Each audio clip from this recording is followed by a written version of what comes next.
Praise the Lord. Hallelujah. സർവശക്തനായ ദൈവം നമ്മളെ എല്ലാവരും സമർത്ഥമായിട്ട് അനുഗ്രഹിക്കട്ടെ എന്ന് പ്രാർത്ഥിക്കുന്നു. പ്രിയപ്പെട്ടവരെ, നമ്മൾ ദൈവകരുണയുടെ തിരുനാളിന് വേണ്ടിയിട്ട് പ്രാർത്ഥിച്ചൊരുങ്ങിക്കൊണ്ടിരിക്കുകയാണ്. മനോഹരമായൊരു പ്രാർത്ഥനയുണ്ട്. അതിപ്രകാരമാണ്: ഈശോയുടെ തിരുഹൃദയത്തിൽ നിന്ന് ഞങ്ങൾക്ക് വേണ്ടി കാരുണ്യ സ്രോതസ്സായി ഒഴുകിയിറങ്ങിയ തിരുരക്തമേ, തിരുജലമേ, ഞങ്ങൾ അങ്ങയിൽ ശരണപ്പെടുന്നു. മനോഹരമായൊരു പ്രാർത്ഥനയാണ്. ഈ പ്രാർത്ഥന നമുക്ക് ഹൃദയത്തിൽ ഉരുവിടാം. വിശുദ്ധ യോഹന്നാന്റെ 1-ാം ലേഖനത്തില് 1:9 ഇപ്രകാരം പറയുകയാണ്: എന്നാൽ പാപങ്ങൾ ഏറ്റു പറയുന്നെങ്കിൽ അവൻ വിശ്വസ്തനും നീതിമാനുമാകയാൽ പാപങ്ങൾ ക്ഷമിക്കുകയും എല്ലാ അനീതികളിൽ നിന്നും നമ്മെ ശുദ്ധീകരിക്കുകയും ചെയ്യും. ഈ വചനത്തിലൂടെ വിശുദ്ധ യോഹന്നാൻ ശ്ലീഹ നമ്മളെ ഓർമ്മപ്പെടുത്തുകയാണ്: പാപങ്ങൾ ഏറ്റു പറയുന്നെങ്കിൽ, പാപങ്ങൾ ന്യായീകരിക്കാതെ നീതീകരിക്കാതെ ഏറ്റു പറയുന്നെങ്കിൽ യേശുക്രിസ്തുവിലൂടെയുള്ള രക്ഷ, യേശുക്രിസ്തുവിന്റെ പീഡാസഹനത്തിന്റെ യോഗ്യതയാൽ നാം വിശുദ്ധീകരിക്കപ്പെടുന്ന ഒരു അനുഭവത്തിലേക്ക് നമുക്ക് കടന്നു വരാൻ പറ്റുമെന്ന് നമ്മളെ ഓർമ്മപ്പെടുത്തുന്നു.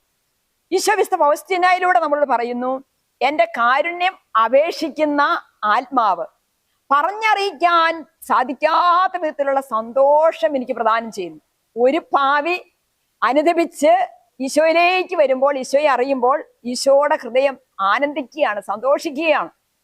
അതിന്റെ പ്രതീക്ഷയിൽ കവിഞ്ഞുള്ള അനുഗ്രഹങ്ങൾ ഞാൻ നൽകുന്നു. ഏറ്റവും വലിയ പാപിയായിരുന്നാലും എന്റെ കരുണയിൽ ആശ്രയിക്കുന്ന പക്ഷം എനിക്ക് അതിനെ ശിക്ഷിക്കാൻ സാധിക്കുകയില്ല.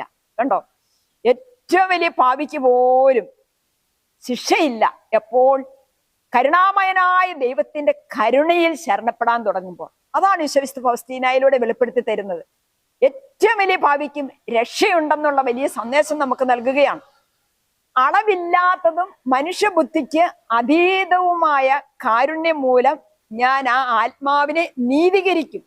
കണ്ടോ, ദൈവത്തിന്റെ അനന്തമായ കരുണയാൽ നീതീകരിക്കപ്പെടുന്ന ആത്മാക്കളാണ് യഥാർത്ഥത്തിൽ ഭാഗ്യപ്പെട്ട ആത്മാക്കള്. അതുകൊണ്ട് വചനം പറയുന്നു, യെശയ്യാ പ്രവാചകന്റെ പുസ്തകം 30:18 പറയുകയാണ്: നിന്നോട് ഔദാര്യം കാണിക്കാൻ കർത്താവ് കാത്തിരിക്കുന്നു. അതായത് കരുണ പകർന്നു നൽകാൻ ദൈവം കാത്തിരിക്കുക. നിന്നോട് കാരുണ്യം പ്രദർശിപ്പിക്കാൻ അവിടുന്ന് തന്നെ ഉയർത്തുന്നു. എന്നാൽ കർത്താവ് നീതിയുടെ ദൈവമാണ്. അവിടത്തേക്ക് വേണ്ടി കാത്തിരിക്കുന്നവർ ഭാഗ്യവാന്മാർ. അതായത് പ്രിയപ്പെട്ടവരെ, ജീവിതത്തിൽ എപ്പോഴും എന്നും ദൈവത്തിന്റെ കരുണയ്ക്ക് വേണ്ടി കാത്തിരുന്നിട്ടുള്ളവരെല്ലാം ഭാഗ്യപ്പെട്ടവരായി മാറി നമുക്കും ആ ഭാഗ്യം ലഭിക്കട്ടെ എന്ന് പ്രാർത്ഥിക്കുന്നു. ആമേൻ. ഹല്ലേലൂയ.